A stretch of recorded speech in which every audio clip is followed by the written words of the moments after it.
ओम शांति। आज दिनांक 16 सितंबर 2022। बाबा ने महावाक्य में हम बच्चों को जो शिक्षाएं दी उनका मनन करेंगे।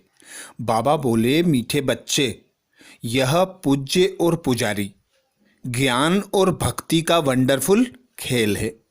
तुम्हें अब फिर से सतो प्रधान पूज्य बनना है। पतित पने की निशानी भी समाप्त करनी है। मीठे बच्चे, यह पूज्य और पुजारी ज्ञान और भक्ति का वंडरफुल खेल है। तुम्हें अब फिर से सतो प्रधान पूज्य बनना है। पतित पने की निशानी भी समाप्त करनी है। अर्थात बाबा आते हैं हम बच्चों को पतित से पावन बनाने के लिए। तो बाबा कहते, जब तुम पतित होते हो तो पावन पने की एक भी निशानी नहीं रहती, और जब तुम पावन बनते हो तो पतित पने की एक भी निशानी नहीं रहती। तो अब तुम बच्चों को ड्रामा के आदि मध्य अंत का ज्ञान बता दिया है। अब तुम समझदार बन गए हो। तुम्हें यह पता चल गया है कि आधा समय ज्ञान और आधा समय भक्ति होती है। तुम ही पूज्य बनते हो, तुम ही पुजारी बनते हो। 84 का चक्र कैसे फिरता है, अब तुम्हारी बुद्धि में यह नॉलेज आ गई है। अब तुम बच्चों को इस खेल को समझकर निश्चय बुद्धि होकर सतो प्रधान बनने का पुरुषार्थ करना है। पतित पने का एक भी अंश अर्थात एक भी निशानी नहीं होना चाहिए। 5 विकार रूपी रावण को भस्म करना है। तो बाबा की याद में रहकर पतित पने की एक एक निशानी को मिटा देना है। सतो प्रधान पूज्य बनने का पुरुषार्थ करना है। अब तुम जानते हो कि रावण राज्य है। झाड़ बहुत बड़ा हो गया है। अभी हम पूज्य देवी देवता धर्म की स्थापना कर रहे हैं। तो पुराना झाड़ खलास हो, नए झाड़ की स्थापना हो रही है। यह भी हिसाब किताब तुम बच्चे समझते हो। हम स्वयं पूज्य सतो प्रधान थे, फिर 84 जन्म के बाद तमो प्रधान बने हैं। पूज्य से पुजारी बने हैं। फिर से ड्रामा रिपीट होगा। यह तो सहज समझने का है कि चक्र कैसे फिरता आया है। जैसे एक्टर्स शुरू से लेकर पिछाड़ी तक पार्ट बजाते हैं, ऐसे ही तुम बच्चों को बेहद का बाप आकर ड्रामा के आदि मध्य अंत का राज समझाते हैं। ज्ञान और भक्ति का राज अब तुम बच्चों की बुद्धि में अच्छी तरह जम गया है। अब तुम्हें पूज्य से पुनः बाबा आकर पुजारी बनाते हैं। तो बाबा कहते हैं, अब राम राज्य स्थापन होता है, रावण राज्य का अंत होता है। तिथि तारीख भी तुम बच्चे जान गए हो। बाबा हमें ऐसे ऐसे गुह्य राज बताते कि तुम कैसे 84 के चक्र में आते हो, कैसे पूज्य से पुजारी बनते हो, और फिर बाबा आकर पुजारी से पूज्य बनाते हैं। बाबा कहते, अभी तुम जान गए हो कि एक ही बार बाबा आते हैं। ज्ञान और योग से सबको पतित से पावन बनाते हैं, सतो प्रधान बनाते हैं। तो कितना बाबा को याद करना पड़े। प्रश्न किया बाबा ने, बाप जब आते हैं तो कौन सा एक तराजू बच्चों को दिखाते हैं? बाप जब आते हैं तो कौन सा एक तराजू बच्चों को दिखाते हैं? उत्तर में बाबा समझाते, ज्ञान और भक्ति का तराजू, जिसमें एक पुर अर्थात पलड़ा है ज्ञान का, दूसरा है भक्ति का। अभी ज्ञान का पुर हल्का है, भक्ति का भारी है। धीरे धीरे ज्ञान का पुर भारी होता जाएगा। फिर सतयुग में केवल एक ही पुर होगा। वहां इस तराजू की दरकार ही नहीं है। बाबा संगम पर आते हैं, हम बच्चों के लिए तराजू लेकर आते हैं। तराजू से बाबा समझाते, आधा भक्ति का और आधा ज्ञान का होता है। जब भक्ति चलती है तो भक्ति का पलड़ा भारी होता है और ज्ञान का हल्का हो जाता है। जब ज्ञान का होता है तो भक्ति का हल्का हो जाता है। तो बाबा कहते, इस तराजू की दरकार संगम पर ही होती है। तुम बच्चों को समझाने के लिए मैं यह तराजू लाता हूँ। बाबा कहते, जो पक्के हैं वह तो जानते हैं कि स्थापना जरूर होनी है। जब हमारा राज्य होगा तब हम ही होंगे, फिर मूल वतन का पुर जास्ती हो जाएगा। वहाँ बहुत आत्माएं रहेंगी तो वह पुर अर्थात पड़ला जास्ती हो जाएगा। फिर आधा कल्प बाद द्वापर से आते रहेंगे। इस रीति सृष्टि का चक्र फिरता रहता है। जब पतित हैं तब तराजू की दरकार ही नहीं।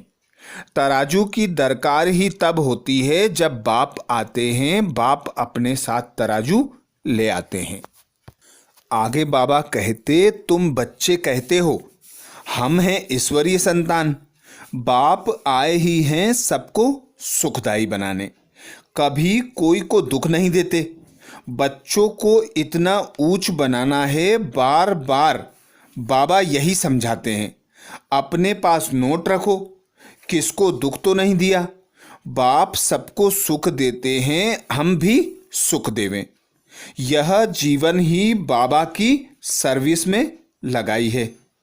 बहुत मीठा बनने की कोशिश करनी है। कोई उल्टा सुल्टा बोल भी बोले तो भी तुम शांत रहो और उसे शांत कर दो। तुमको सबको सुख देना है, सबको सुख का रास्ता बताना है, तो शांति धाम सुख धाम के मालिक बने। सुखदाई बनना है क्योंकि बाप सदा सुखदाता है। कहते भी हैं दुख हरता सुख करता। सबके दुख दूर कर लेते हैं। बुद्धि में आता है हम बहुत सुख देने वाले थे। हम जब सुख में थे तो विकार का नाम निशान नहीं था। काम कटारी नहीं चलाते थे। सतयुग में कोई दुखी नहीं बनते और ना ही एक दो को दुखी बनाते हैं। तो बाबा कहते, संगम पर ही तुम बच्चों को कंप्लीट बनकर जाना है। तुम्हें अब पुरुषार्थ करना है ऊंच ते ऊंच बनने का। परंतु राजाई में सब एक जैसे बन नहीं सकते। कोई तो अच्छी रीति पुरुषार्थ करते हैं, पावन बनने के लिए देवीय गुण धारण करते हैं। तुम्हारा ईश्वरीय रजिस्टर भी है। अपनी जॉब बाबा कहते, अपनी जांच करनी है कि हमारे में कोई अवगुण तो नहीं है। गाते हैं हम निर्गुण, हारे में कोई गुण नहीं। सब समझते हैं हमारे में अवगुण है। जब हमारे में सब गुण थे तब हम सर्वगुण संपन्न, 16 कला संपूर्ण, संपूर्ण निर्विकारी, संपूर्ण अहिंसक थे। उन्हों का राज्य था, चित्र भी अच्छे दिखाए हैं। बाबा कहते, लक्ष्मी नारायण का लक्ष्य दिया है तो लक्ष्मी नारायण का लक्ष्य प्राप्त करने के लिए एक बाप को याद करना है। याद से ही विकर्म विनाश होंगे और साथ में पढ़ाई से देवीय गुण धारण करने हैं। एक दो को सुख देना है, कभी किसी को दुख नहीं देना है। बाबा कहते, रजिस्टर चेक करते रहना है। कितनों को हमने सुख दिया, कितनों को हमने बाबा का परिचय दिया, कितनों को सुख का रास्ता बताया, कितना हम बाबा के मददगार बने। तो ऐसा पिता परमात्मा जो हमें विश्व की बादशाही देने आते हैं, कहते हैं अब मुझे याद करो, याद से ही पावन बनेंगे। तो पावन बनने के लिए, सतो प्रधान बनने के लिए एक बाप की याद में रहना है, एक बाप के मददगार बनना है। अपना ईश्वरीय रजिस्टर खराब नहीं करना है। बाबा कहते, पुरुषार्थ अच्छी रीति करो कि ऊंच पद पा सके। यह अच्छी रीति बुद्धि में धारण करना है कि हार जीत का खेल बना हुआ है। भारत ही पतित से पावन और पावन से पतित बनता है। आधा कल्प है ज्ञान अर्थात पावन, आधा कल्प है भक्ति अर्थात पतित। अब फिर से पतित से पावन बनना है। यह याद की यात्रा प्राचीन बहुत नामी ग्रामी है। वह तो जिस्मानी यात्रा जन्म जन्मांतर करते नीचे गिरते आए हैं। ऐसे नहीं कि उनसे पावन बने। पावन बनाने वाला एक ही बाप है, एक ही बार आते हैं। शिव बाबा का पुनर्जन्म नहीं कहेंगे। मनुष्यों को 84 के चक्र में आना होता है। बाबा कहते ड्रामा बना हुआ है, बाप को आना ही पड़ता है। रावण राज्य में जब तुम बच्चे गिरते हैं तो तुम्हें चढ़ाने के लिए अर्थात भक्ति में सोए हुए बच्चों को जगाने के लिए बाप को आना पड़ता है। तो बाबा कहते अब बाप आते ही हैं पिछाड़ी में, जबकि सब अज्ञान नींद में सोए पड़े हैं। जैसे बाप ज्ञान का सागर है, सृष्टि के आदि मध्य अंत को जानते हैं, तुम भी अब जान गए हो। इतने सब बच्चे बाप से सीखते हैं, एक बाप से सीखकर फिर वृद्धि को पाते रहते हैं।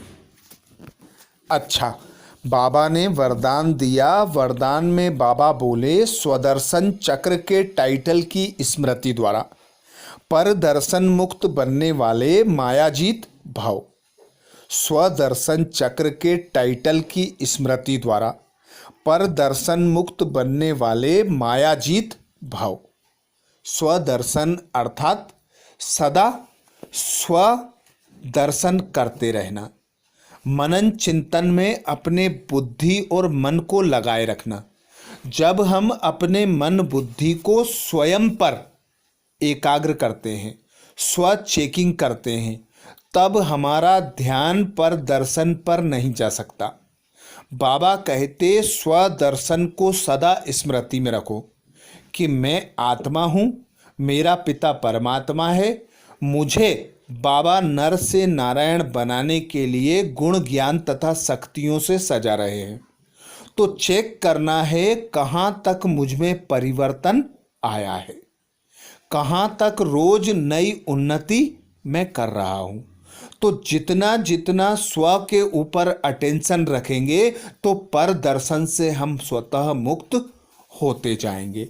बाबा कहते संगम युग पर स्वयं बाप बच्चों को भिन्न भिन्न टाइटल देते हैं। इन्हीं टाइटल्सों की स्मृति में रहो तो श्रेष्ठ स्थिति में सहज स्थित हो जाएंगे।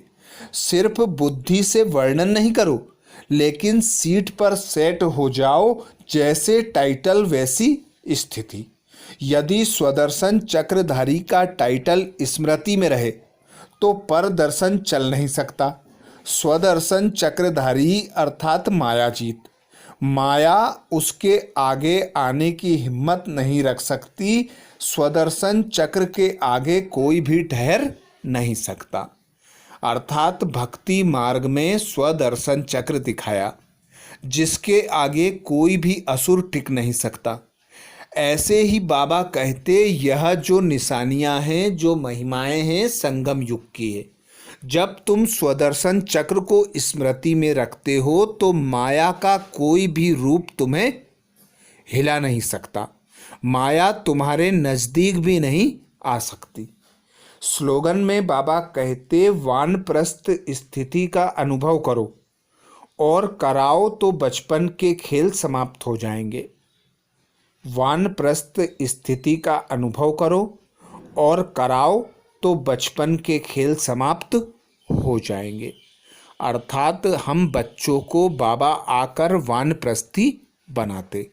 बाबा कहते अब तुम्हारा यह अंत का भी अंतिम जन्म है, थोड़े से भी थोड़ा समय बचा है। अब तुम बच्चों को अलबेलेपन से, आलस्य से मुक्त होना है, जिसके लिए यह स्मृति रखो कि मैं वानप्रस्थी आत्मा हूँ। अब मुझे घर जाना है। मैं जैसी आई थी वैसे ही बनकर मुझे वापस जाना है। तो अब बचपन के खेल भूल जाना है, वानप्रस्थी होकर तीव्र पुरुषार्थ करना है। अच्छा, ओम शांति।